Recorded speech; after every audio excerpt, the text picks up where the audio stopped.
से ही कुछ सीखा जाता है। एक ईसाई कहानी है।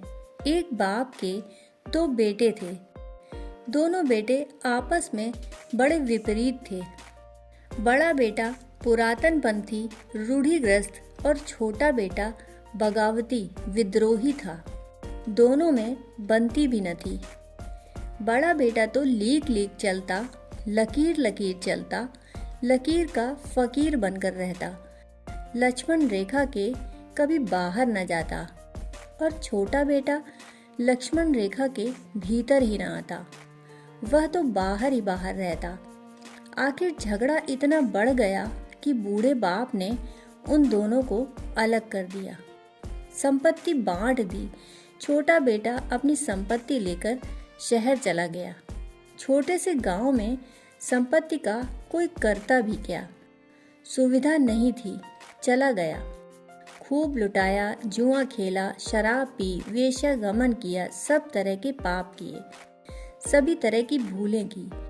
जल्दी ही भिखारी हो गया। बड़ा बेटा खेत पर काम करता रहा, गायों की देखभाल करता था, संपत्ति बढ़ाता रहा। 10 साल में बड़े बेटे ने संपत्ति 5 गुनी कर ली। छोटा बेटा बिल्कुल भिखारी हो गया, भीख मांगने लगा। एक दिन रास्ते में भीख मांगने के लिए वह एक द्वार के सामने खड़ा था। संयोग की बात थी कि उस मकान का द्वार ठीक वैसा ही था जैसा उसके पिता के मकान का द्वार था।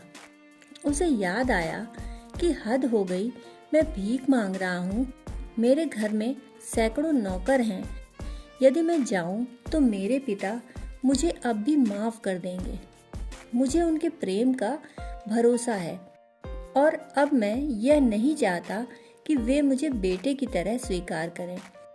वह हक तो मैंने गंवा दिया, अब मैं उसका पात्र नहीं हूँ, लेकिन एक नौकर की तरह तो वे मुझे स्वीकार कर ही सकते हैं।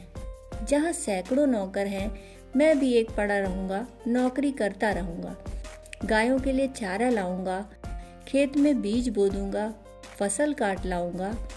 जो भी होगा इस भीख मांगने से तो बेहतर होगा। अपने पिता के घर तो रहूंगा। वह उसी दिन अपने गांव लौटा। खबर पहुंच गई उसके लौटने की। रोज रोज खबरें पहुंचती थी।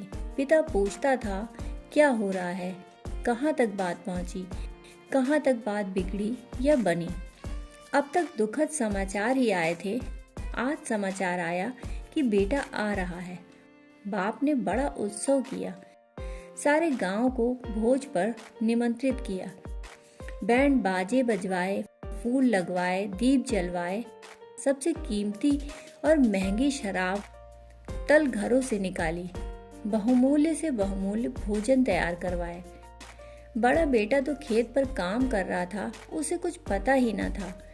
दिन भर की धूप दोपहरी में काम करके जब वह घर लौट रहा था तो रास्ते में किसी ने कहा, हद हो गई, अन्याय की भी एक सीमा होती है। तुम्हारे बाप ने बहुत अन्याय किया तुम्हारे साथ।